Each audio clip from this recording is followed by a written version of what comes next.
તારીખ 18 થી 22 રાજ્યના ભાગમાં ભિન્ન ભાગો વરસાદ ઝાપટા પડશે। આ વખતે લા નીનોની અસર વર્તાઈ રહી છે। 23, 24, 25, 26 અને 27 રાજ્યના ભાગમાં હળવા ભારે વરસાદ ઝાપટા પડશે। તો આ વખતે શિયાળામાં અષાઢી મોલ સર્જાઈ શકે તેમ છે।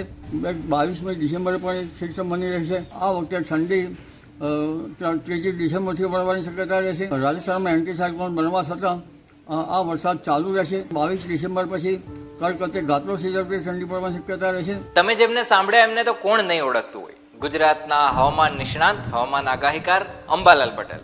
અંબાલાલ કાકાએ ફરીવાર વરસાદની અને ઠંડીની બંનેની જાહેરાત કરી છે, આગાહી કરી છે। વરસાદની જો વાત કરીએ તો એમણે હમણાં 22 તારીખ સુધી વરસાદ પડશે એની પણ વાત કરી હતી।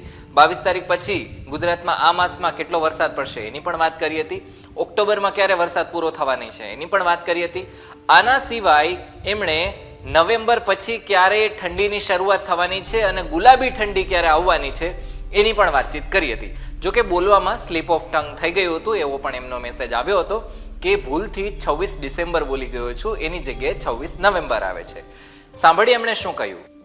આ વખતે લા નીનોની અસર વર્તાઈ રહી છે। લગભગ લા નીનો શિયાળો તરફ થવાની તજજ્ઞો દ્વારા આગાહી કરવામાં આવી છે। જો લા નીનો બને તો આ વખતે શિયાળામાં અષાઢી મોલ સર્જાઈ શકે તેમ છે અને ઠંડી વહેલી પડી શકે। લગભગ આ વખતે ઠંડી 3 ડિસેમ્બરથી વળવાની શક્યતા રહેશે અને 22 ડિસેમ્બર પછી કલકત્તે ગાત્રો ઝડપથી ઠંડી પડવાની શક્યતા રહેશે। ઉત્તરીય પર્વતીય પ્રદેશોમાં ભારે વરસાદ થશે અને આ વખતે જાન્યુઆરીમાં ઠંડો હશે। તેમાં છે ફેબ્રુઆરી માસમાં પણ શરૂઆતમાં ઠંડી પડવાની શક્યતા રહેશે। માર્ચ સુધીમાં લા નીનોની અસર વર્તાશે, પરંતુ ઉલ્લેખનીય છે કે આ વખતે હજુ ચોમાસામાં વરસાદ થઈ રહ્યો છે કે રાજસ્થાનમાં એન્ટી સાયક્લોન બનવા છતાં આ વરસાદ ચાલુ રહેશે અને લગભગ મધ્યપ્રદેશ સુધીમાં આ વરસાદ આવવાની શક્યતા રહેશે। જેથી હમણાં તારીખ 18 થી 22 રાજ્યના ભાગમાં ભિન્ન ભાગો વરસાદ ઝાપટા પડશે, પરંતુ તારીખ 23, 24, 25, 26 અને 27 રાજ્યના ભાગોમાં હળવા ભારે વરસાદ ઝાપટા પડશે। જેમાં ઉત્તર ગુજરાતના ભાગો, મધ્ય ગુજરાતના ભાગો, પૂર્વ ગુજરાતના ભાગો, સૌરાષ્ટ્રના ભિન્ન ભાગોમાં હળવા ભારે વરસાદ ઝાપટા પડવાની શક્યતા રહેશે। દક્ષિણ ગુજરાતના ભાગમાં ભારે વરસાદ ઝાપટા પડવાની શક્યતા રહેશે। 22મી ડિસેમ્બરે પણ એક સિસ્ટમ બની રહેશે લગભગ આસપાસ। તેમજ 28 સપ્ટેમ્બર આસપાસ સિસ્ટમ બની રહેશે। 3 ઓક્ટોબરથી સાયક્લોન બનવાની શક્યતા રહેશે। હજુ પણ દક્ષિણ ચીનમાં સાયક્લોન બની રહ્યા છે। સાંઘાઈ વગેરે ભાગોમાં હજુ સાયક્લોન જણાય છે।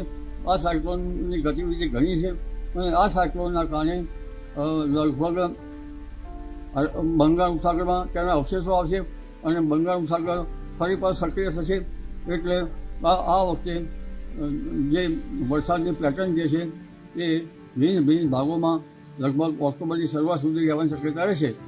27 સપ્ટેમ્બરથી 5મી ઓક્ટોબર વચ્ચે પવન સાથે વરસાદ થવાની શક્યતા રહેશે અને 10મી ઓક્ટોબર આસપાસ પણ સાયક્લોનની અસરના કારણે રાજ્યના ભાગોમાં કેટલાક ભાગોમાં વરસાદ થવાની શક્યતા રહેશે।